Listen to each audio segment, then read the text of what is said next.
الحمد لله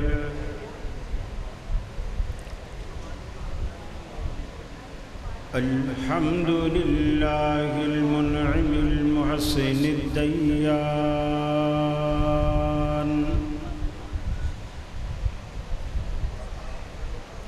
ذي الفضل والجود والإحسان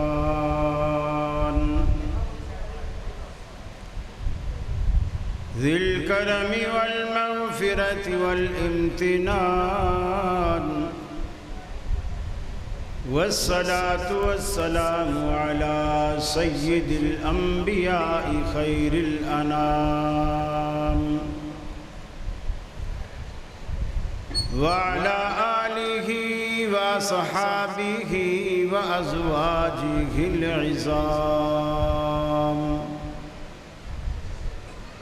وأتباعه وأحبابه ورفقائه البررة الكرام أما بعد فأعوذ بالله من الشيطان الرجيم بسم الله الرحمن الرحيم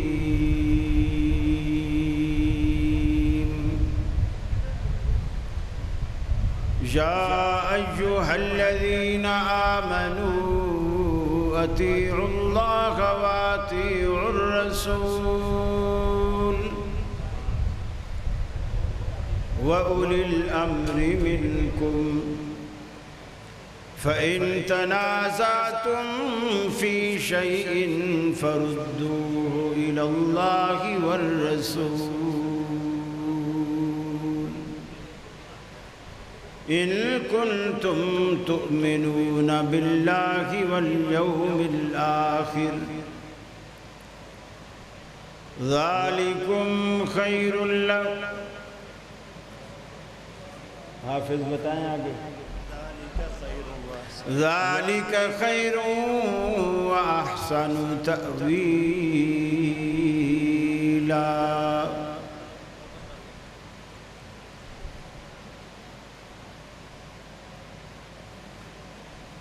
یہ مقصد ہے کہ دنیا سے جہالت دور ہو جائے،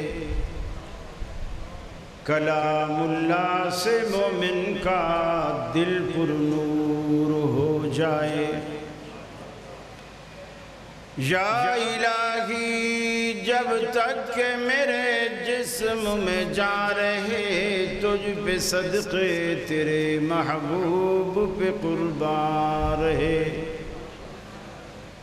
میں رہوں یا نہ رہوں پر دل کی ہے یہ دعا، دین احمد اور عزت قرآن رہے. الہی ہم میں پھر وہ صدیق سا ایمان پیدا کر، عمر فاروق سا کوئی جری انسان پیدا کر. رگے تحریک کٹ جائے دم عثمان پیدا کر. علی المرتضی شیر خدا کی آن پیدا کر. واجب الاحترام علماء کرام، اکاڑا کے میرے اہل توحید مسلم بھائیوں، میری ماں بہنوں بیٹیوں، آج ہم آپ کے شہر میں، آپ کے علاقے میں رجوع الی القرآن و سنہ کے نام سے جمع ہیں. اللہ رب العالمین مجھے حق کہنے کی، ہم سب کو حق سمجھنے کی اور اس پر عمل کرنے کی توفیق عطا فرمائے. میں اہل اکاڑا کا شکر گزار ہوں. ایئرپورٹ سے لے کر اس میرج حال تک، جلسہ گاہ تک الحمدللہ مجھ پہ پھولوں کی بارش کی۔ اللہ رب العالمین آپ کو اس کے بدلے جنت میں جنت کے غلمانوں کے ہاتھوں آپ پر پھولوں کی بارش کرے۔ اہل اکاڑا کی محبت کو سلام، نوجوانوں کا جذبہ، نوجوانوں کا اخلاص، نوجوانوں کی محبت قابل دید بھی ہے اور قابل رشک بھی اور قابل تحسین بھی، اور یقیناً اس کے پیچھے ایک اچھی تربیت کا اثر ہوتا ہے۔ قومیں اسی طرح پنپتی ہیں، اسی طرح سدھرتی ہیں۔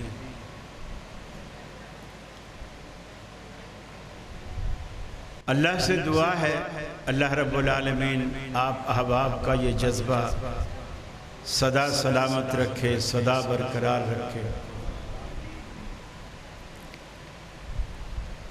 انشاءاللہ میں کوشش کروں گا 1 گھنٹے کے اندر اندر اپنی بات کو مکمل کروں، اور پھر اس کے بعد آپ کے کچھ سوالات کے جوابات بھی ہوں گے انشاءاللہ،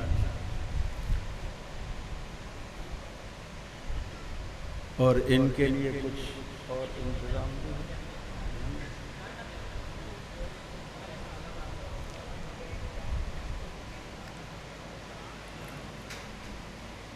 بہرحال آج آپ کا امتحان ہے، دیکھتے ہیں آپ کب تک بیٹھتے ہیں انشاءاللہ۔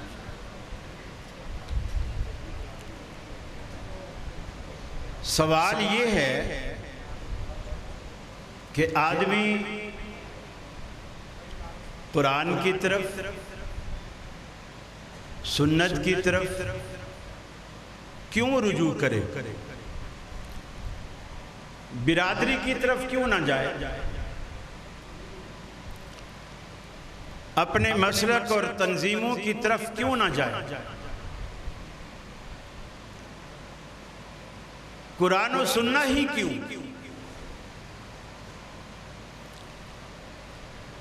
اس لیے کہ اسلام کی اساس اور بنیاد انہی 2 چیزوں پر اللہ رب العالمین نے رکھی ہے۔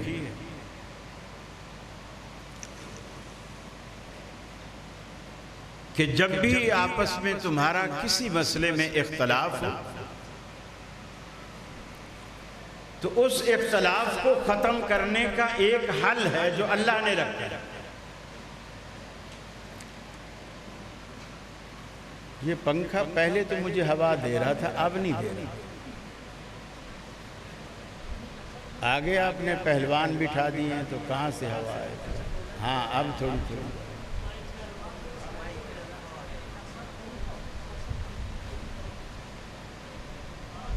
مائک کو تو بچاؤ لیکن مولوی کو بھی تو بچاؤ نا۔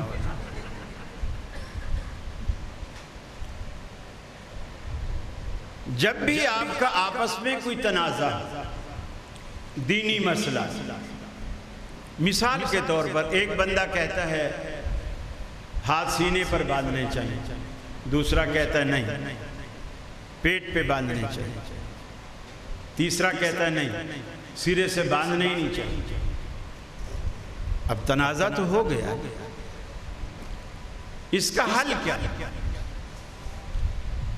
ایک کہتا ہے کہ آمین امام کے پیچھے جہری نمازوں میں اونچی کہنی چاہیے، دوسرا کہتا ہے اس سے نماز میں خلل ہوتا ہے، دل میں کہنی چاہیے، تیسرا کہتا ہے کہ امام کے پیچھے فاتحہ پڑھنی چاہیے، پنکھے کے آگے نہیں بٹھاؤ کسی کو بالکل، یا پنکھا سٹیج پہ رکھ لو یہاں۔ تیسرا یہ کہتا ہے کہ امام کے پیچھے فاتحہ پڑھنی چاہیے، اس کے بغیر نماز نہیں ہوتی۔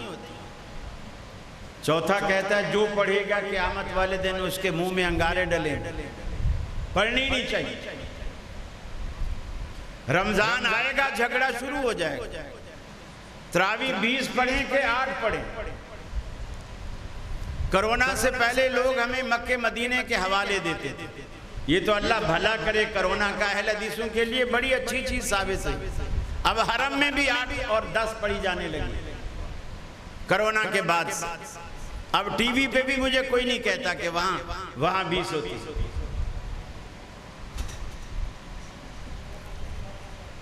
اب جب اس طرح اختلاف پیدا ہو جائے اور اتنے بڑے اختلاف، مثال کے طور پر ایک کنویں کے اندر چڑیا گر گئی، مر گئی، پھٹ گئی، پھول گئی، پانی میں بو آنے لگی۔ ایک مولوی سے پوچھتے ہیں، وہ کہتا ہے 40 ڈول نکال لی۔ ہم نے 40 ڈول نکال لی، لیکن بو پھر بھی آ رہی، اب کیا کریں؟ دوسرا عالم کہتا ہے کہ نہیں، کچھ بھی نکالنے کی ضرورت نہیں، 3 چیزیں پانی کی چیک کرو، رنگ، بو، ذائقہ۔ اگر رنگ تبدیل ہے تو بھی پانی حرام ہے، بو آ رہی ہے تو بھی حرام ہے، ذائقہ بدل گیا ہے تو بھی حرام ہے، اور اتنا پانی نکالو کہ جو چیز بدلی ہے وہ اپنی اصلی حالت پر آ جائے۔ تعداد کوئی نہیں، اگر 40 کی تعداد پوری کریں تو ہم نے 39 ڈول نکال لی، کنواں ابھی بھی ناپاک، چونکہ 40 پورے نہیں ہوئے، 39 ڈول نکال لی۔ اب وہ جو ایک ڈول باقی ہے وہ کسی ایک جگہ ہے یا پورے کنویں میں ہے جو حرام کا ہے؟ پورے کنویں میں۔ اب اس پورے کنویں کو جو حرام کیے کھڑا ہے ڈول، اس ڈول کو آپ کنویں کے کسی کونے سے بھی نکالیں گے تو کنواں بولے پاک ہو جائے گا، جس کو نہ عقل مانتی ہے نہ لاجک مانتی ہے کہ کنواں پورا حرام تھا، ڈول ہم نے کسی ایک طرف سے نکالا تو وہ پاک کیسے ہو گیا؟ اب یہ اختلافات کی صورت میں ہمیں صحابہ کرام کے زمانے سے بے شمار ایسی مثالیں ملتی ہیں کہ جب صحابہ کرام میں اختلاف ہوتا تھا وہ کیا کرتے تھے، کس مفتی سے پوچھتے تھے، کس کی بات کو حرف آخر سمجھتے تھے، کس کی بات پر فیصلہ کرتے تھے، اور کون ان کے اختلافات ختم کرتا ہے؟ نبی مکرم صلی اللہ علیہ وسلم جب دنیا سے رخصت ہو تو آپ کے رخصت ہونے کے بعد صحابہ کرام میں جو سب سے پہلا اختلاف ہوا، آپ کے رخصت ہونے کے بعد، دنیا سے چلے جانے کے بعد، ابھی آپ کا جسد خاکی، جسد اطہر اماں عائشہ صدیقہ رضی اللہ تعالی عنہ کے حجرے میں موجود ہے، ابھی تدفین بھی نہیں ہوئی، 3 دن تک موجود رہا۔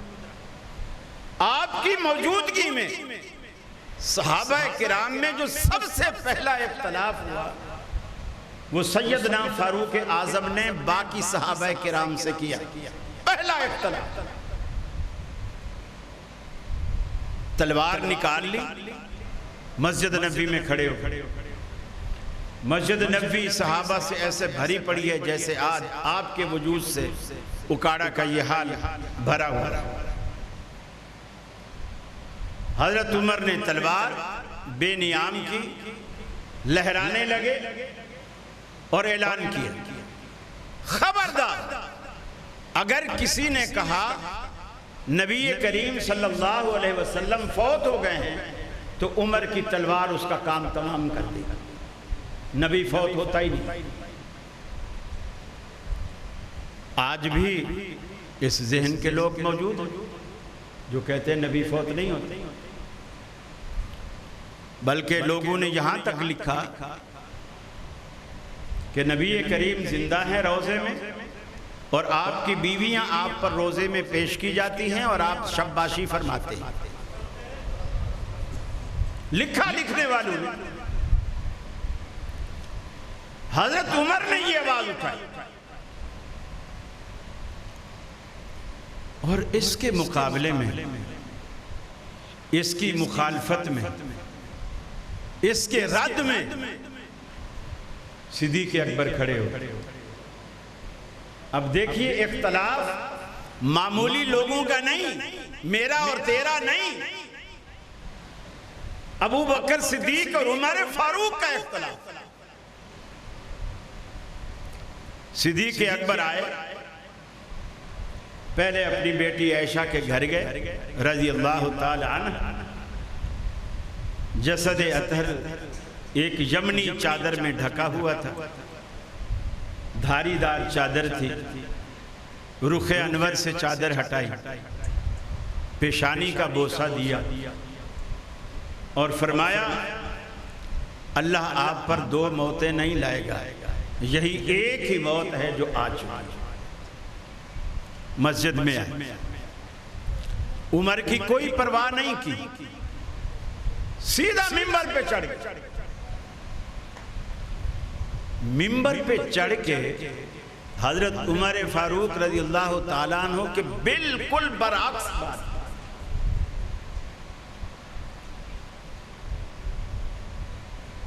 فرمایا من کان یعبد محمدا فإن محمدا قد مات۔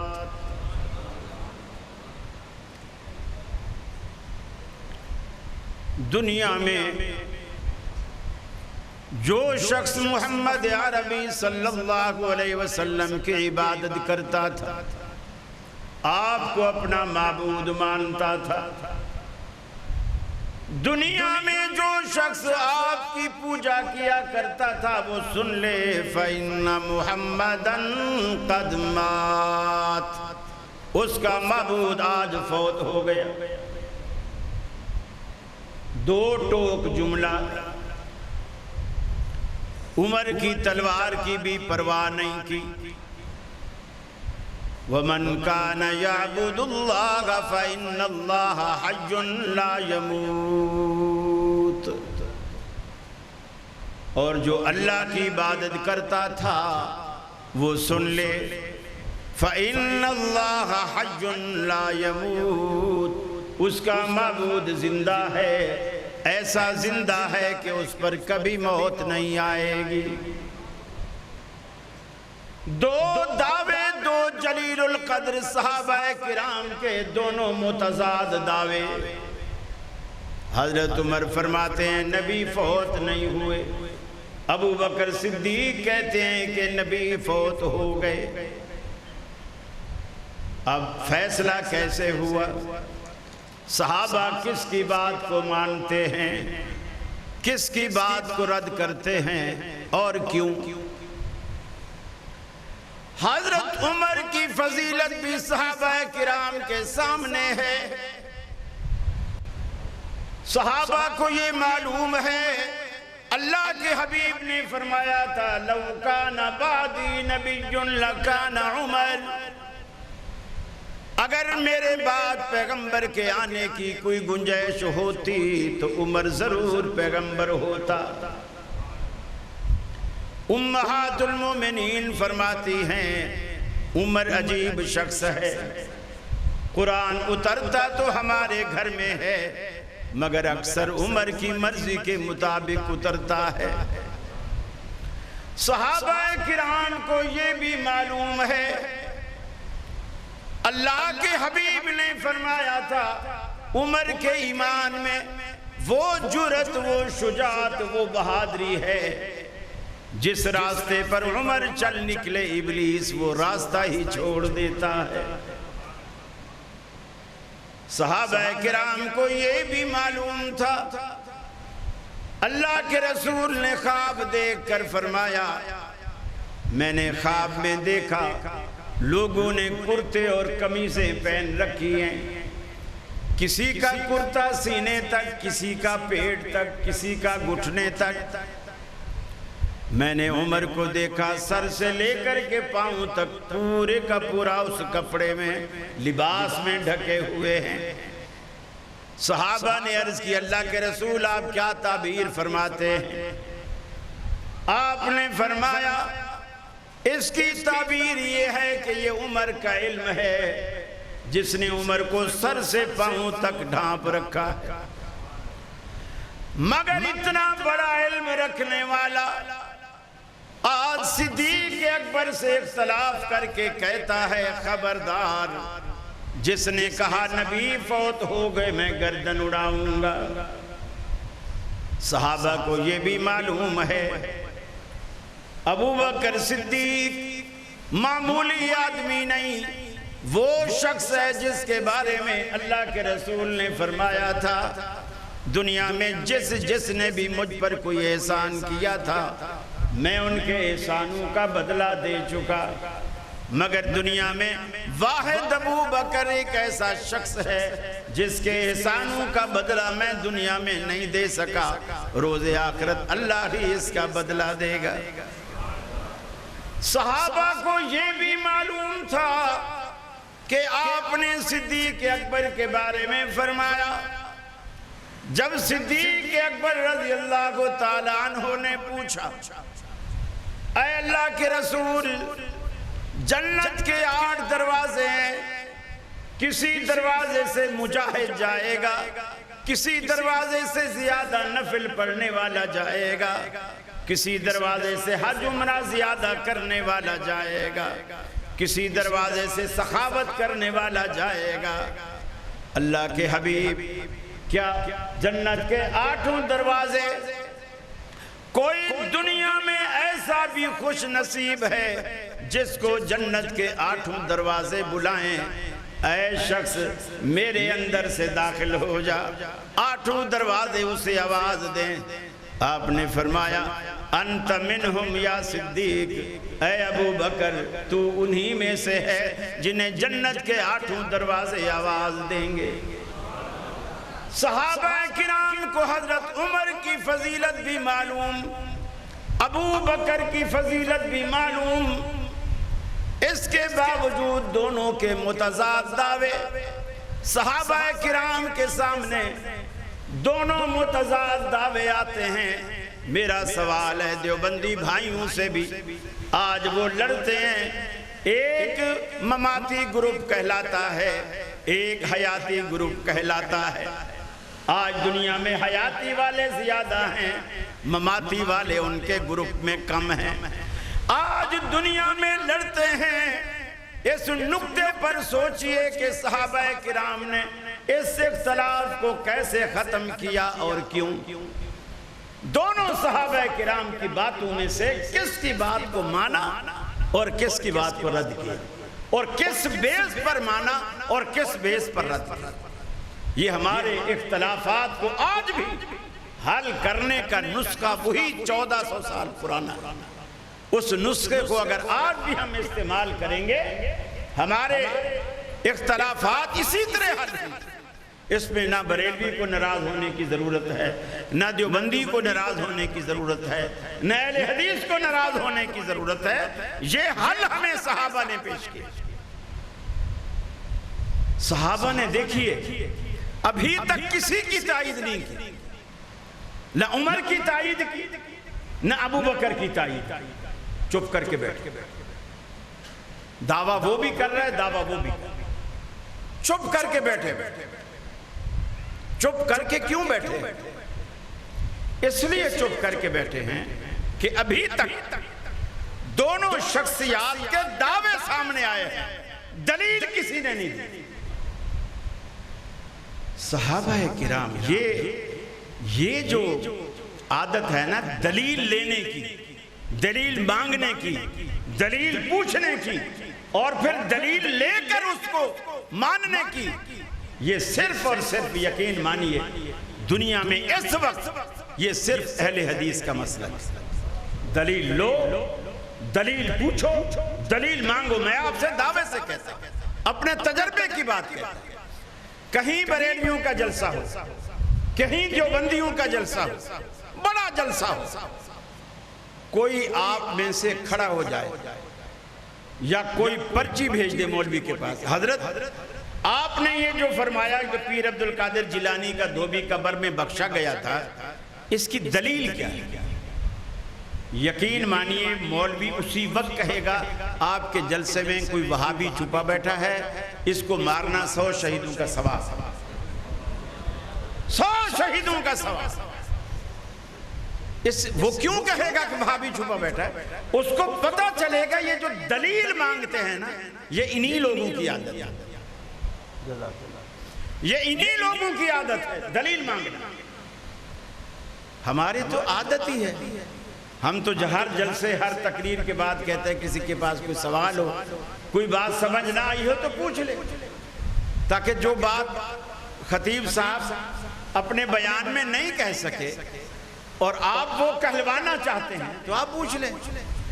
وہاں یہ رواج نہیں ہے، اگر کوئی پوچھ لے تو کہتے تیری یہ مجال، تو علماء کے آگے سوال کرے گا۔ کوئی پوچھے کہ اللہ کے بندو سوال علماء سے نہیں کریں گے تو کیا جہلاء سے کریں گے؟ کس سے سوال کریں؟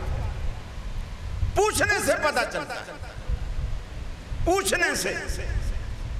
آپ کے اسی اکاڑا شہر کا ایک مولوی ہے، میں نام نہیں لیتا چونکہ وضو ٹوٹ جائے گا، تو وہ یہ کہتا ہے کہ قبر کے اندر جب بندے کو دفن کیا گیا، منکر نکیر آئے، انہوں نے پوچھا من ربو کا، بولے میں تو پیر عبد القادر جیلانی کا دھوبی ہوں۔ انہوں نے کہا من نبیوں کا، تیرا نبی کون ہے؟ بولے میں تو پیر عبد القادر جیلانی کا دھوبی ہوں۔ کہ ما دینوں کا، تیرا دین کیا ہے؟ میں تو پیر صاحب کا دھوبی ہوں۔ فرشتے بولے پریشان، اللہ کے پاس گئے، اللہ سے جا کر کے کہا کہ یہ آج تو کوئی عجیب بندہ تیرا آیا ہوا ہے، ہر سوال کا ایک ہی جواب دیتا ہے کہ میں پیر صاحب کا دھوبی ہوں۔ اللہ نے کہا کہ چلو ہمارے نیک بندے کے کپڑے ہی دھوتا تھا نا، چلو اس کو بخش دو۔ کہ جب وہ کپڑے دھونے والا بندہ بخشا گیا، ہم جو ہر مہینے ان کے نام کی 11ویں دیتے ہیں، کہ اللہ ہمیں نہیں بخشے گا؟ بخشے گا۔ اب آپ دیکھیں، اب اگر اہل حدیث کے سٹیج پر یہ بات ہو نا، کیا ایمانداری سے بتائیے کہ یہ سوال آپ کے ذہن میں نہیں آتا؟ کسی نے بھی یہ نہیں پوچھا کہ حضرت یہ جو قبر کے اندر کی جو ریکارڈنگ ہے کہ فرشتوں نے یہ کہا، اس نے یہ کہا، پھر اللہ کے پاس گئے، اللہ نے یہ کہا اسے بخش دو، یہ قبر کے اندر کی ریکارڈنگ تیرے پاس کہاں سے آئی؟ اتنا تو کوئی بندہ پوچھے نا، بس اتنا پوچھ لو، آپ پر حق واضح ہو جائے گا۔ وہ گالیوں کی، مکوں کی، گھونسوں کی جو بوچھار ہوگی، آپ کو پتہ چل جائے گا کہ آپ نے کوئی بھیڑ کے چھتے میں پتھر مار دیے۔ بھیڑ سمجھتے ہیں کیا ہوتا ہے؟ ہاں، جسے پنجابی میں پونڈ کہتے ہیں، ہاں وہ اس کے چھتے میں جیسے کسی نے پتھر مار۔ اب صحابہ بیٹھے، اب اس سے یہ بھی ظاہر ہو گیا صحابہ کرام میں شخصیت پرستی نہیں تھی۔ اگر شخصیت پرستی ہوتی، ابو بکر بھی شخصیات میں کسی سے کم نہیں تھا اور عمر بھی شخصیات میں کسی سے کم نہیں تھا۔ شخصیت پرستی نہیں کہ حضرت کی اتنی فضیلت، اور فضیلت بھی کسی مفتی نے بیان نہیں کی، امام کائنات نے بیان کی۔ اس کی فضیلت میں کیا شک ہو سکتا ہے؟ لیکن صحابہ کسی بھی شخصیت کی بات کو مان ہی نہیں رہے۔ اب دعوے دو ہیں، دلیل کسی کے پاس، صحابہ بھی نہیں مانی۔ اس سے بھی ظاہر ہوتا ہے صحابہ کرام کا مزاج بھی الحمدللہ وہی تھا جو آج اہل حدیث کا۔ اب صدیق اکبر نے جو منبر پہ کھڑے تھے، انہوں نے دلائل دینے شروع کی۔ فرمایا وما محمد الا رسول قد خلت من قبله الرسل افإن مات او قتل انقلبتم على اعقابكم فمن ينقلب على عقبيه فلن يضر الله شيئا وسيجزي الله الشاكرين۔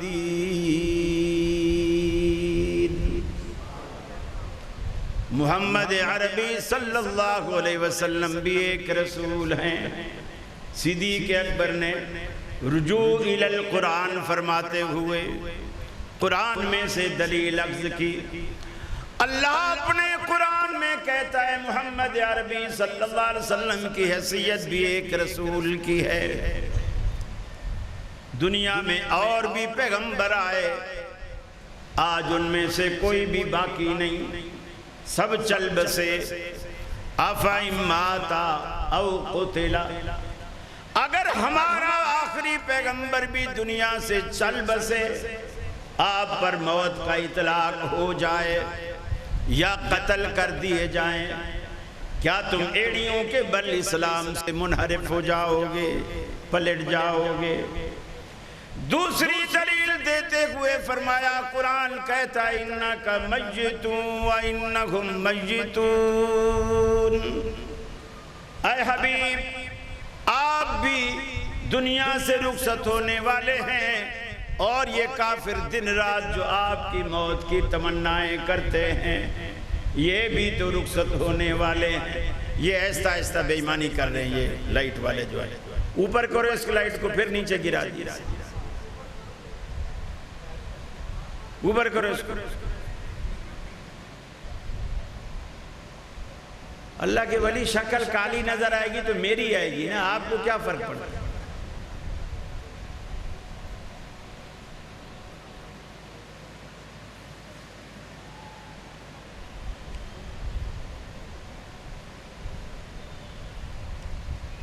اللہ کے رسول آپ دنیا سے جانے والے ہیں۔ انک میت وانہم میتون، اور یہ جو دن رات آپ کی موت کی تمنا کرتے ہیں یہ بھی تو جانے والے ہیں، یہ کب تک رہیں گے؟ افإن مت فہم الخالدون۔ اے حبیب، اگر آپ دنیا سے چلے جائے تو یہ کیا ہمیشہ رہنے والے ہیں؟ یہ بھی تو دنیا سے جانے والے ہیں۔ قرآن مجید کی یہ آیات جب صدیق اکبر کی زبان پر مچلنے لگی، صحابہ کرام کے دل و دماغ میں اترنے لگی، حضرت عمر کی بے نیام تلوار بھی خود بخود نیام میں داخل ہو گئی۔ سب کو سمجھ آ گیا کہ ابو بکر صدیق کی بات قرآنی دلائل سے بھرپور ہے، سارے اسی بات پہ ایمان لے آئے۔ فیصلہ اسی بات پہ ہو گیا کہ آج آمنہ کا لال ہم میں باقی نہیں رہا۔ جب یہ یقین ہو گیا تو پھر خلافت کی بیعت کا مسئلہ بھی سامنے آیا، تدفین کا مسئلہ بھی سامنے آیا، جنازے کا مسئلہ بھی سامنے آیا۔ جب یہ مان لیا کہ اللہ کے رسول دنیا سے رخصت ہو گئے، بیعت کے معاملے پر اختلاف ہوا، خلیفہ کون بنے گا؟ انصار کہتے ہیں خلیفہ ہم سے بنے گا، مہاجر کہتے ہیں خلیفہ ہم میں سے ہوگا، اور ایک تیسرا گروہ کھڑا ہوا، ارے میاں کیوں لڑتے ہو؟ مہاجر کہتے ہیں خلیفہ ہمارا ہوگا، انصار کہتے ہیں خلیفہ ہمارا ہوگا، تیسرا منصف مزاج گروہ کھڑا ہوا، میاں کیوں لڑتے ہو؟ مہاجروں کے لیے مہاجر بنا لو، انصاریوں کے لیے انصاری خلیفہ بنا لو، قصہ ہی ختم۔ گویا نبی مکرم کے جانے کے بعد اختلاف کی پہلی بنیاد رکھنے لگے تھے، مہاجر خلیفہ الگ ہونا چاہیے، انصاری خلیفہ الگ ہونا چاہیے، لیکن صدیق اکبر رضی اللہ تعالیٰ عنہ نے کہا اللہ کے رسول کا فرمان مجھے یاد ہے، آپ نے فرمایا تھا الائمۃ من القریش، امامت صرف قریش کا حق ہے، اور جتنے بھی خلفاء دنیا میں آئے اللہ کے رسول کے بعد وہ سارے کے سارے قریشی تھے، سارے قریش۔ 12 خلفاء ہم مانتے ہیں، لوگ نہیں مانتے، ہم مانتے ہیں، اور وہ 12 کے 12 قریش۔ میرے بھائی اب یہ فیصلہ کس بات پہ ہوا؟ حدیث رسول۔ پہلا فیصلہ ہوا قرآن سے، رجوع الی القرآن، یہ صحابہ کا طرز عمل ہے۔ اب یہ دوسرے جھگڑے کا فیصلہ ہو رہا ہے حدیث رسول سے، رجوع الی الحدیث، رجوع الی السنہ۔ یہ دونوں طرز عمل صحابہ کرام کے طرز عمل ہے، دونوں طرز عمل صحابہ کرام کے طرز عمل۔ پھر تیسرا بڑا اختلاف کھڑا ہوا، پیغمبر کو دفن کہاں کیا؟ ایک طبقہ کہنے لگا آپ کا جو آبائی علاقہ مکہ ہے وہاں دفن۔ کسی نے کہا نہیں، آپ تو مکہ چھوڑ آئے تھے، ہجرت کر کے آپ مدینے آئے، اور آپ نے اہل مدینہ سے کہا تھا کہ میرا مرنا جینا اب تمہارے ساتھ، لہٰذا مدینے میں دفن۔ تیسرے گروہ نے کہا نہیں، انبیاء کی کثیر تعداد بیت المقدس میں دفن ہے، اس کے آس پاس قرب و جوار میں، لہٰذا آپ کو بھی وہیں دفن کیا جائے۔ تینوں الگ الگ رائے، لیکن فیصلہ کس بات پر ہوا؟ جب نبی کریم صلی اللہ علیہ وسلم کا یہ فرمان سامنے آیا کہ پیغمبر وہیں دفن ہوتا ہے جہاں اس کی موت واقع ہوتی ہے، پیغمبر وہیں دفن ہوتا ہے جہاں اس کی موت واقع ہوتی ہے، لہٰذا یہ حدیث سنتے ہی فیصلہ ہو گیا کہ آپ کو مدینے میں دفن کیا جائے، اور مدینے میں بھی حضرت عائشہ کے حجرے میں دفن۔ چونکہ آپ آخری وقت میں بھی حضرت عائشہ کے حجرے میں تھے، اور وہیں آپ خالق حقیقی سے جا ملے۔ یہ فیصلہ بھی حدیث کے مطابق، یہ رجوع الی القرآن و سنہ، کہ اللہ رب العالمین کے رسول کے جو صحابہ ہیں وہ اختلافات کو کیسے ختم کرتے ہیں۔ ایک علاقہ تھا، اس علاقے میں ایک خاتون فوت ہو گئی، اور اس پورے علاقے میں جو عورتوں کو غسل دینے والی خاتون تھی وہ ایک ہی خاتون، اور اتفاق سے جب اس کے پاس لوگ گئے کہ فلاں گھر میں فوتگی ہو گئی ہے، اور آپ آ کے وہاں میت کو غسل دو، انہوں نے کہا میں تو حالت حیض میں، اس خاتون نے کہا میں حالت حیض میں کیسے غسل دوں؟ ہاں اگر علماء سے آپ مسئلہ پوچھو، اگر علماء کہتے ہیں کوئی بات نہیں غسل دے سکتے تو میں دے دیتی ہوں، مجھے تو کوئی اعتراض نہیں۔ یہ محلے میں ایسا ہوتا ہے، ایک آدھ خاتون ہوتی ہے، یا وہ مؤذن کی بیوی ہوتی ہے، یا امام صاحب کی بیوی ہوتی، مولویوں کی بیوی، عام آدمی اس میں ہاتھ نہیں ڈالتے۔ عورتیں ویسے بھی ڈرتی ہیں کہ میت والا گھر ہے، وہاں جائیں گے، اسرائیل ابھی وہیں آس پاس کہیں پھر رہا ہو، اب ہم جائیں گی ہمیں بھی دیکھ لے گا، دوسرے دن ہمارے گھر میں آ جائے گا۔ وہ میت کا چہرہ بھی دیکھ رہے، رشتہ دار بھی ہونا تو بھی چہرہ دیکھنا نہیں جاتا، ڈر کے مارے۔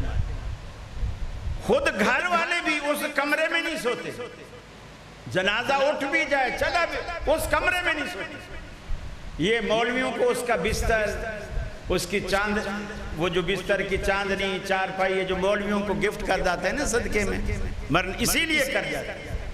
گھر میں سارا خاندان ڈر رہا ہو، مولوی نہیں ڈرتے۔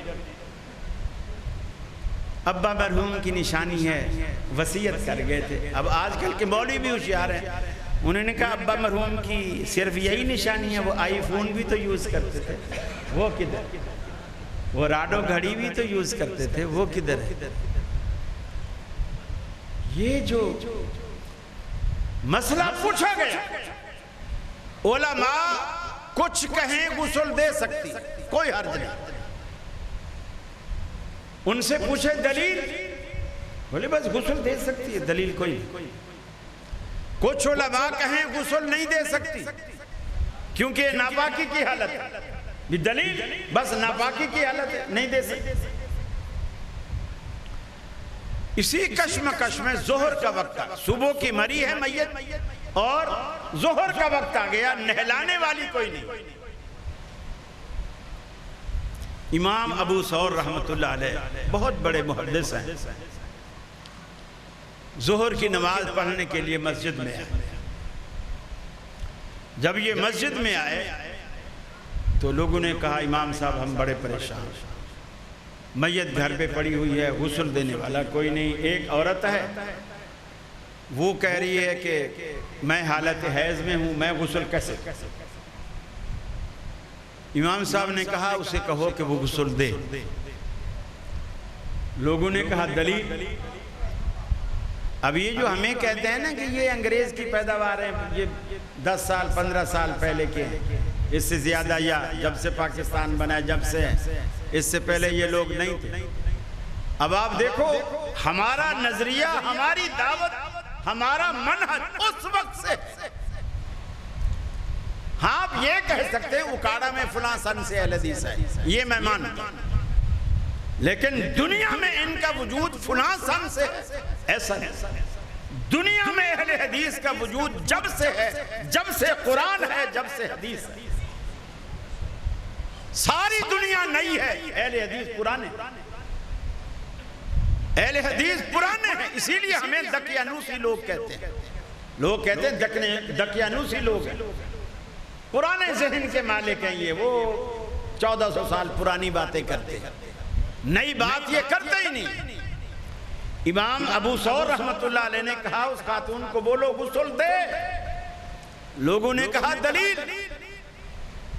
کہا دلیل وہ روایت ہے جو آج بخاری میں بھی موجود ہے. اللہ کے رسول وضو کر کے آئے، جگہ پہ کھڑے ہوئے اور حضرت عائشہ تھوڑا فاصلے پر کھڑی. آپ نماز پڑھنے کے لیے وضو کر کے آئے، کھڑے ہوئے. حضرت عائشہ گھر میں فاصلے پر کھڑی ہیں، جہاں کھڑی ہیں ان کے قریب جائے نماز رکھی ہے. آپ نے حضرت عائشہ سے کہا عائشہ وہ جائے نماز مجھے اٹھا کے دو. حضرت عائشہ نے فرمایا اللہ کے رسول میں تو حالت حیض میں ہوں. وہی اعتراض کہ میں تو حالت حیض میں ہوں، غسل کیسے دوں؟ میں حالت حیض میں ہوں، جائے نماز کو کیسے اٹھاؤں؟ گویا میں تو ناپاکی کی حالت میں ہوں، نماز کا کپڑا تو پاک ہوتا ہے، میں اس کو کیسے ہاتھ لگاؤں؟ آپ نے فرمایا عائشہ ان حیضتک لیست فی یدک، حیض کو تیرے ہاتھوں میں نہیں لگا ہوا، اٹھا کے دے مجھے، کپڑا اٹھا کے دے مجھے. یہ حکمی پلیدی الگ چیز ہے. کسی کا نجس ہو جانا، جیسے کتا ناپاک ہے، خنزیر ناپاک ہے، کہ عورت نعوذ باللہ ان دنوں میں ایسی ہو جاتی ہے، کیا وہ آٹا نہیں گوندتی آپ کا، روٹی نہیں پکاتی؟ تب تو کوئی اعتراض نہیں ہے، مزے لے لے کے پراٹھے کھاتے ہیں دیسی گھی میں. آج تو بڑے اچھے پراٹھے بنائے، بڑا مزہ آیا. بھلے وہ یہ بھی کہہ دے میں حالت حیض میں ہوں، پھر بھی کسی کو اعتراض نہیں پراٹھوں پر، بنائے تو اسی ہاتھ سے حیض. تو امام ابو ثور نے فرمایا جب عائشہ سے اللہ کے رسول نے کہا ان حیضتک لیست فی یدک، حیض تیرے ہاتھوں میں نہیں، جائے نماز اٹھا کے دے، اس نے بھی غسل ہاتھوں سے دینا ہے، اس کو بولو غسل دے دو. یہ منہج صرف اہل حدیث کا ہے. جب بھی کوئی اختلاف ہو فوراً یا قرآن کی طرف رجوع کرو یا حدیث کی طرف رجوع کرو، پوچھو قرآن اس مسئلے میں کیا کہتا ہے. دیکھیے اہل حدیث کے سوال کا انداز بھی الگ ہے. احناف کو یہ بات سکھائی نہیں جاتی. یہ میں صرف سوال کرنے سے سمجھ جاتا ہوں کہ سوال کرنے والا حنفی ہے یا اہل حدیث ہے، صرف سوال سے میں سمجھ جاتا ہوں۔ الحمدللہ حنفی جب سوال کرے گا وہ یہ پوچھے گا حضرت اس مسئلے میں آپ کیا فرماتے ہیں، یا حضرت اس مسئلے میں آپ کی کیا رائے ہے، حضرت اس مسئلے میں آپ کیا فرمائیے گا۔ یہ احناف پوچھتے ہیں۔ اہل حدیث کبھی بھی یہ نہیں پوچھے گا آپ کی کیا رائے ہے، آپ کیا فرماتے ہیں۔ دیکھیے حضرت انس رضی اللہ تعالیٰ عنہ رسول اللہ صلی اللہ علیہ وسلم کے صحابی، ان کے پاس ایک تابعی آئے اور وہ کہتا ہے انس وضو کرنے کا کیا طریقہ ہے، وضو کرنے کا کیا طریقہ ہے۔ حضرت انس کہتے ہیں تیرا سوال ہی غلط ہے، تیرا سوال ہی غلط۔ حالانکہ بظاہر سوال میں کوئی غلطی نظر نہیں آ رہی، کوئی غلطی نظر نہیں آ رہی۔ مجھے بھی اگر وضو کا طریقہ نہیں آتا تو جس کو آتا ہے میں اس سے پوچھوں گا بھائی وضو کا کیا طریقہ ہے، یہی پوچھوں گا۔ حضرت انس کہتے ہیں تیرا سوال ہی غلط۔ وہ شخص کہتا ہے اچھا آپ پہلے میرا سوال درست کر دیں پھر مجھے اس کا جواب دے دیں۔ سوال بھی آپ درست کر دیں، جواب بھی دے دیں۔ حضرت انس کہتے ہیں تیرے سوال کی غلطی یہ ہے کہ تو انس سے پوچھتا ہے کہ وضو کا کیا طریقہ ہے۔ میں جب وضو کر کے تمہیں دکھاؤں گا، بتاؤں گا، سکھاؤں گا، تو ساری دنیا کو بتاتا پھرے گا میں نے انس سے وضو کا طریقہ پوچھا تھا اور انس نے وضو کا یہ طریقہ بتایا تھا، اور ساری دنیا میرے طریقے کو دین سمجھ کر عمل کرتی رہے گی، جبکہ میرا طریقہ دین نہیں۔ جب حضرت انس کا طریقہ دین نہیں ہے تو مفتیان متین خدا کے لیے دنیا کو گمراہ نہ کرو۔ تمہارا فتویٰ دین کیسے ہو سکتا ہے، کیسے ہو سکتا ہے۔ پھر حضرت انس اس کی اصلاح فرماتے ہیں تو یہ نہ پوچھ انس وضو کا کیا طریقہ ہے، تو یہ پوچھ کہ اے انس تو صحابی ہے، تو نے اللہ کے رسول کو دیکھا ہے، مجھے یہ بتا کہ اللہ کے رسول وضو کیسے کیا کرتے ہیں۔ یہ ہے بنیادی فرق، ہمارا کسی سے کوئی اختلاف نہیں۔ بریلوی اگر صرف نعرے تک محدود نہ رہے کہ حرمت رسول پہ جان بھی قربان ہے، بخاری سامنے رکھو، سنتیں سامنے رکھو، فوراً منہ پھیر کے چلے جاتے ہیں۔ کہاں گئی تمہاری حرمت رسول؟ حرمت رسول کا یہ مطلب ہوتا ہے نبی کے نام پر تو دیگے کھا جاؤ اور نبی کی سنت آئے تو فوراً منہ موڑ کے چلے جاؤ۔ یہ طریقہ دین نہیں سکھاتا، دین یہ طریقہ نہیں سکھاتا۔ دین جو ہمیں راستہ دیتا ہے بالکل سیدھی راہ۔ قرآن مجید میں اللہ رب العالمین نے فرمایا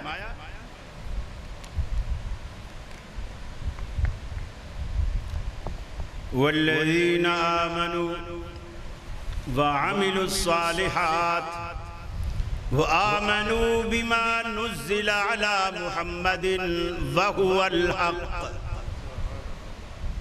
اے ایمان والو، یہ میں کسی اہل حدیث کے فتاوے سے کوئی عبارت نہیں پڑھ رہا، قرآن مجید کی آیات ہیں۔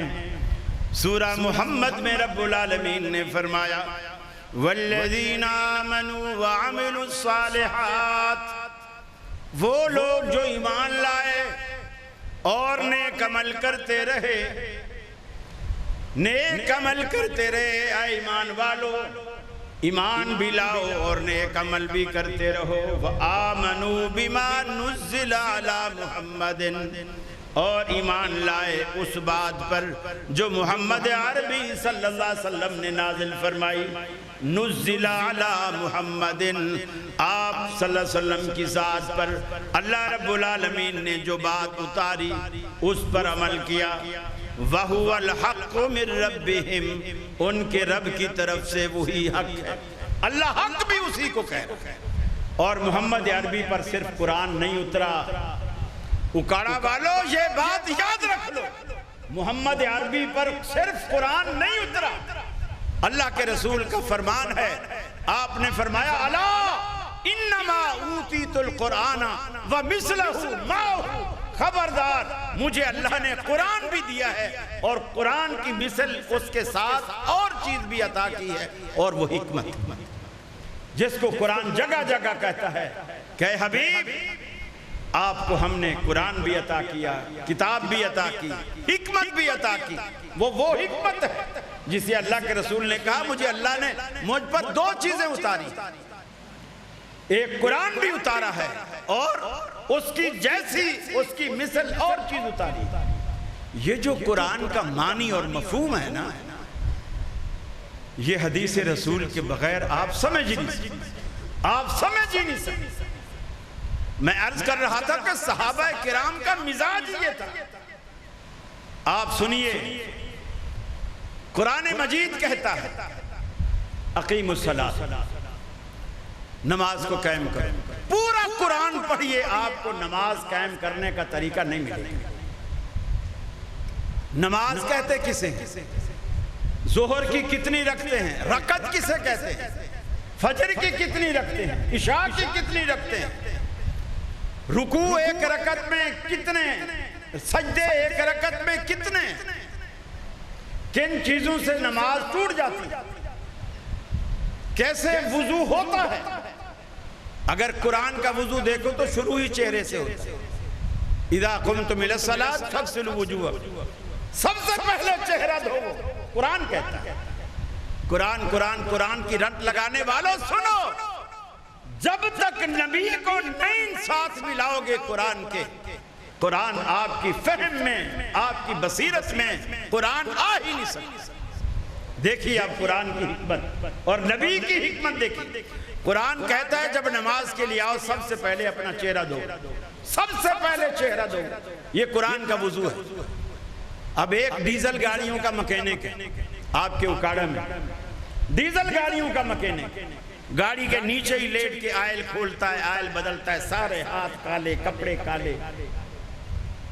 اب وہ مسجد میں آتے ہیں، بولے میں تو قرآن کو مانتا ہوں، میں تو قرآن والا ہی وضو کروں گا۔ اب وہ ان ہاتھوں سے جب چہرے پہ پانی ڈال کے منہ کو مسلے گا، یقین مانیے جب گھر جائے گا بچے، اس کے اپنے بچے چیخ کے اماں سے لپٹ جائیں گے کیا بلا گھر میں آ گیا، اس کے اپنے بچے نہیں پہچانے۔ حدیث رسول کی حکمت یہ ہے، وہ منہ کالا کرنے سے بچاتی ہے کہ تمہارے منہ کالے نہ ہوں۔ یہ نبی کریم صلی اللہ علیہ وسلم کی بصیرت ہے۔ اللہ نے شارع قرآن ایسا نہیں بنایا۔ کراچی والے پان کھاتے سارا دن ادھر ادھر وہ پی کے بہتی رہتی۔ قرآن کا وضو تو شروع ہی چہرے سے ہوتا ہے۔ اللہ کے حبیب نے فرمایا نہیں، پہلے ہاتھ دھو جس سے چہرہ دھونا ہے، پھر کلی کرو، یہ پان یہ نسوار سب باہر نکال۔ نماز میں اللہ کے سامنے کھڑے ہو گے، منہ میں ساری بدبو لے کے، حتیٰ کہ کچے پیاز جو حلال ہے وہ کھا کر مسجد میں آنے سے منع فرمایا، تاکہ بو فرشتوں کو بھی تکلیف دیتی ہے، نمازیوں کو بھی تکلیف دیتی ہے۔ یہ اللہ کے رسول کی حکمت ہے۔ آپ نے ساری باتیں قرآن میں جتنی بھی اجمالاً اللہ نے بیان کی۔ قرآن ایک مجمل اصول دیتا ہے، حدیث اس کی تفصیل بیان کی۔ جب تک ان دونوں کی طرف رجوع نہ ہو، اب مثال کے طور پر قرآن کہتا ہے ہر وہ چیز انما حرم علیکم المیتہ، اللہ نے تم پر مردار کو حرام کیا۔ مردار کسے کہتے ہیں؟ جس جانور تو حلال ہو لیکن آپ نے اس پر تکبیر نہیں پڑھی، تکبیر پڑھے بغیر وہ جانور مر گیا، تکبیر نہیں ہوئی، جانور حلال ہے، بیمار ہو کے مرا، دم گھٹ کے مرا، ڈوب کے مرا، کسی بھی وجہ سے مرا، بیماری سے مرا، وہ حرام۔ مجھے بتائیے، آپ حنفی، دیوبندی، بریلوی، اہل حدیث کوئی مچھلی کو ذبح کر کے کھاتے ہیں؟ اکاڑا والو سنو، قرآن کے نزدیک یہ مچھلی بھی حرام، چونکہ قرآن تو یہ کہتا ہے جب تک اس جانور پر تکبیر نہ ہو وہ میتا، وہ حرام۔ مچھلی ہم کھاتے ہی جب ہیں جب مر جائے، اور ذبح بھی نہیں کرتے، مرنے کا انتظار کرتے، ذبح بھی نہیں کرتے۔ اور اللہ کے رسول نے فرمایا اللہ نے 2 موتیں تم پر حلال کیے ہیں، ایک مچھلی اور ایک ٹڈی جو فصلوں کو آ کر کے کھاتے، اسے ذبح کرنے کی، تکبیر پڑھنے کی ضرورت نہیں۔ اللہ نے 2 موتیں تم پر حلال کی۔ قرآن مجید میں اللہ نے کہا لا تجمعوا بین الاختین الا ما قد سلف، 2 بہنوں کو ایک نکاح میں کوئی شخص جمع نہیں کر سکتا، یعنی ایک شخص اپنی بیوی کے ہوتے ہوئے اپنی سالی سے نکاح نہیں کر سکتا، اپنی بیوی کے ہوتے ہوئے اپنی سالی سے نکاح نہیں کر سکتا۔ قرآن میں صراحتاً صرف 2 بہنوں کو جمع کرنا حرام ہے۔ اللہ کے رسول نے فرمایا نہیں، بھتیجی کو بیوی کی، بیوی کی بھتیجی کو اور بیوی کی بھانجی کو بھی جمع نہیں کر سکتا، خالہ بھتیجی کو بھی جمع نہیں کر سکتا۔ یہ قرآن سے بالکل الگ چیز ہے، اور اس کو دنیا مانتی ہے، دنیا مانتی ہے اس بات، اس کے خلاف کوئی نہیں کرتا۔ پھر قرآن مجید کہتا ہے اگر کوئی بندہ کسی عورت کو 3 طلاقیں اکٹھی یا الگ الگ مجلس میں کسی طرح 3 طلاقیں دے دے، عورت عدت گزار دے، اس کا پہلا نکاح ختم ہو جائے۔ اب ہمارے ہاں یہ ہے اگر 3 طلاقیں اکٹھی دی تو ہم کہتے ہیں وہ 1 رجی طلاق، عدت کے اندر اندر رجوع کر سکتا ہے، عدت گزر جائے رجوع نہیں کیا تو بعد عدت کے وہ تجدید نکاح کر سکتا ہے۔ لیکن احناف کہتے ہیں جب 3 لفظ بولے جائیں عورت اس پر ہمیشہ کے لیے حرام ہو جاتی ہے۔ حرام ہونے کے بعد اب وہ کیا کہتے ہیں؟ قرآن بھی یہ کہتا ہے حتی تنکح زوجا غیرہ، جب تک کہ وہ دوسرے خامن سے نکاح نہ کرے تب تک پہلے خامن کے لیے حلال نہیں ہوگی، جس سے ان لوگوں نے مصنوعی حلالہ نکالا، جسے اصل میں حرامے کا لفظ کہنا چاہیے، اس لیے کہ اللہ کے رسول نے فرمایا لعن اللہ المحلل والمحلل لہ، لعنت ہے اس شخص پر جو حلالہ کرے وہ بھی اور جس کے لیے کیا جا رہا ہے وہ بھی، دونوں ملعون، دونوں پر خدا کی لعنت۔ اب قرآن نے شرط رکھی حتی تنکح زوجا غیرہ، صرف دوسرے خاوند سے نکاح کرے۔